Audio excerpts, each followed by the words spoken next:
Please be seated.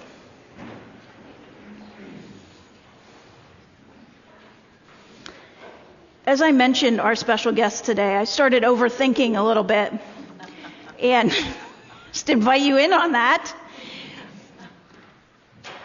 There's somebody else that might have thought, I'm not going to mention any more names, I promise. There's somebody else that might have thought they were that special guest, and I wouldn't want my name called out like that, but my mom's embarrassed me enough that I'm allowed to embarrass her, so that's why I could do it for her.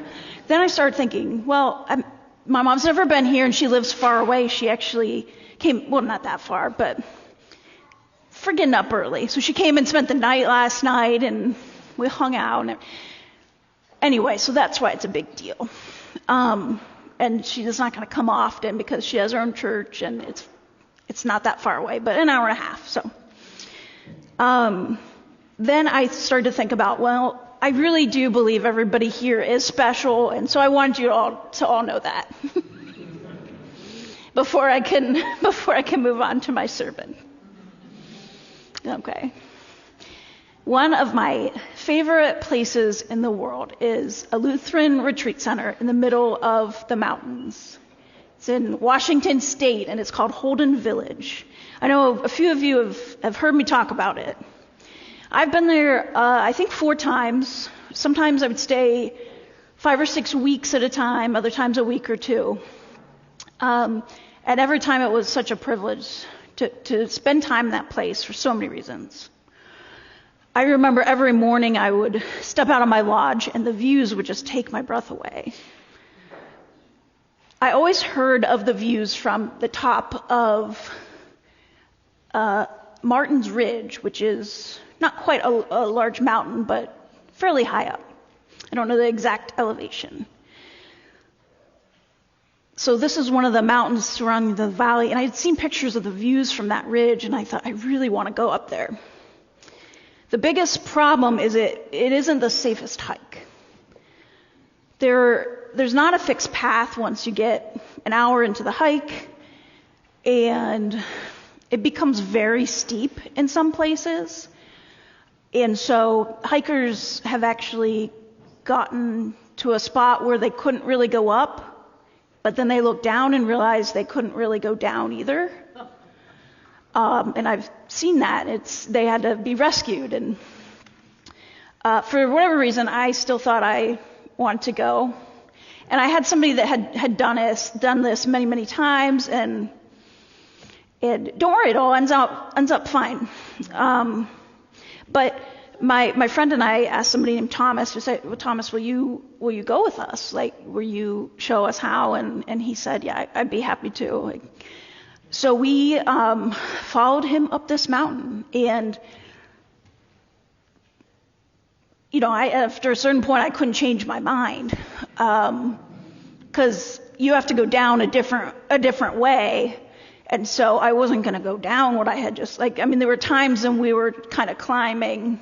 I'm not really climbing. I was in better shape back then. I'm not trying to exaggerate and say I was rock climbing, but there were times when I needed all 4. So anyway, we needed somebody to follow in order to find a safe path. We needed that to reach the destination. And it was hard work to get to the top. We woke up early. We packed bags full of water and food.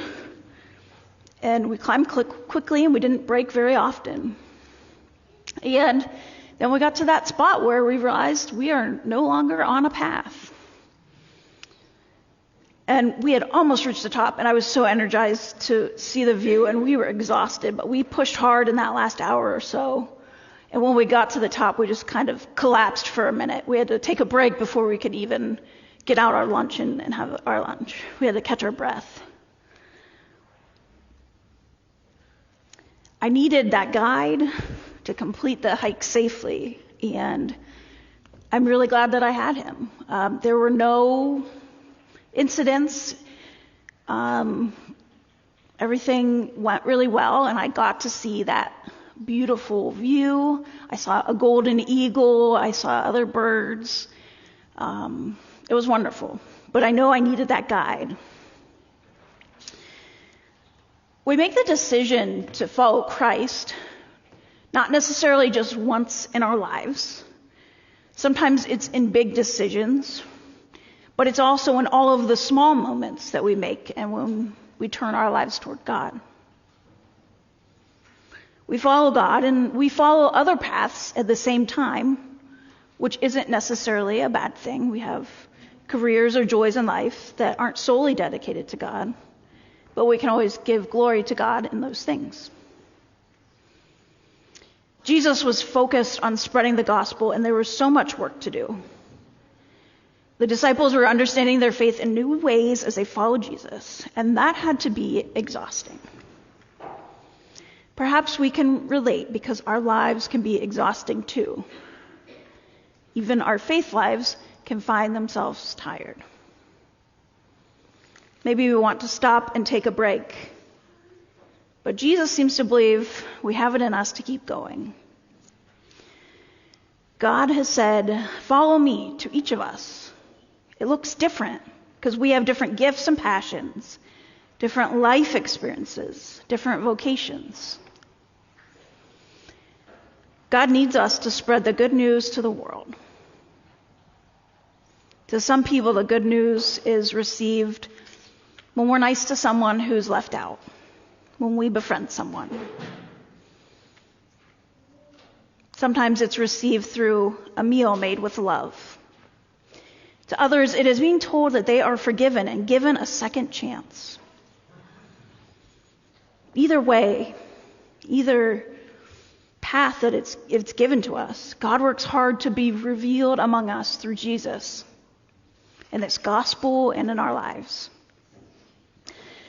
God will always meet us wherever we are on this path of discipleship.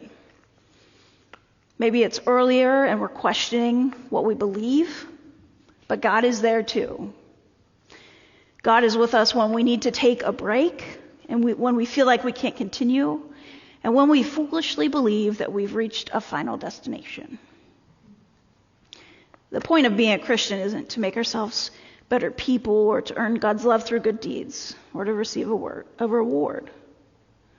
But being a Christian is about being able to follow Christ, even though we have not met him face to face. We are called to seek God in a world that places so many other demands on our lives. The disciples had trained to be fishermen and to be part of a family business.